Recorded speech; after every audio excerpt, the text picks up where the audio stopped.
আসসালামু আলাইকুম সবাইকে। আমি আজকে এখানে আম সত্য বানানোর জন্য চেষ্টা করছি, জানি না হবে কিনা, কতটুকু হবে। তারপর চেষ্টা করতে তো সমস্যা নাই, এটি আমার প্রথম। তো আমি আসলে এখানে 5টা আম নিয়েছি। এটা অবশ্য আমাদের দেশি আম না, কোন দেশে আমি বলতে পারবো না। তো আমি নিয়ে এসেছিলাম সেদিন, তো সময় করতে পারি না।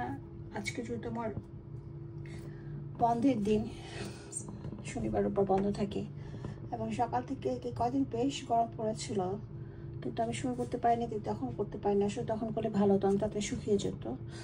তো আম সত্য তো এখানে ওইভাবে পাওয়া যায় না, বাংলাদেশে এগুলো আসে। তো এটা আসলে কতটুকু পিওর এটা তো আমরা জানি না। তো ভাবলাম যে ঠিক আছে, এই আমগুলো তো কেউ খাবেও না, তো যদি নষ্ট করার থেকে আমি একটু চেষ্টা করে দেখি হয় নাকি। তারপরে দেখেন বাইরে ওয়েদারটা কেমন। আমি কালকে কাঁঠাল নিয়ে এসেছি একটা কিনে, এই কাঁঠালের অবস্থা দেখেন। কোনো কাঁঠালটা এত খারাপ, শুধু বিচিগুলো আমি ওয়াশ করে এখানে রেখে দিয়েছি যাতে বাতাসে একটু শুকিয়ে যায়, দেখি বিচিগুলো খেতে পারি কি না। তো আজকে অনেক কাজ করেছি, আজকে অনেক চিতাই পিঠা বানিয়েছি অনেকগুলো, তারপরে আলু পুরি বানিয়েছি। আর এই যে কাঁঠালটা এত ছোট ছোট ছোট ছোট সমস্যা না, কিন্তু আসলে এটা পাকিয়ে নেই। কাঁচাটাকে এটাকে মানে পাকিয়ে এটাকে ইয়ে করেছে, আপনার কি বলে বিক্রি করার জন্য বাজারে ছেড়েছে। সেটাই বললাম যে এরকম করলে কি মানুষ পারেন। আজকে আমি ঠকে এসেছি, আমি তো কালকে তো সেই দোকানে যাবো না কিনতে। আসলে আমাদের মানুষরা, দেশি মানুষরা আসলে ব্যবসা করতে জানে না, মনে করে একদিনই ওনাদের ব্যবসা। কিন্তু এটা যদি ঠিক মতো করে আনতো, আমি জানি ওনারাও জানে না হয়তো, কিন্তু তারপরে যখন আনে ওখান থেকে যদি ওনারাও যদি মানে জেনে শুনে আনে, তাহলে কিন্তু ওনাদেরও জন্য ভালো হয় কাস্টমার পেতে।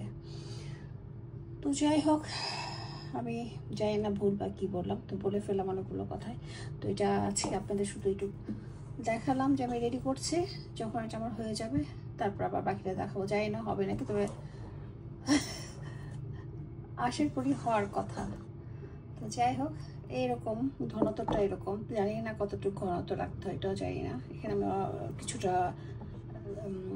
চিনিও মিশিয়েছি, কারণ এটা এত টক যে আমার বাসায় কেউ খাবেই না।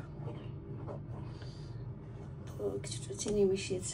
আমি একা খেলে আমি টকটাই রাখতাম, ন্যাচারাল যেটা ছিল সেটা রাখতাম, কিন্তু যেহেতু আমি নিজের কথা চিন্তা করি না, আমার বাচ্চাদের কথা চিন্তা করলাম।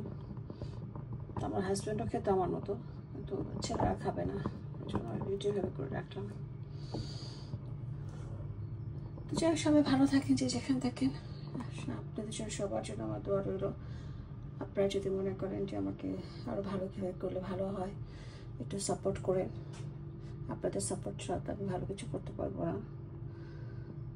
তো আজকে এখানেই রাখছি। আল্লাহ হাফেজ।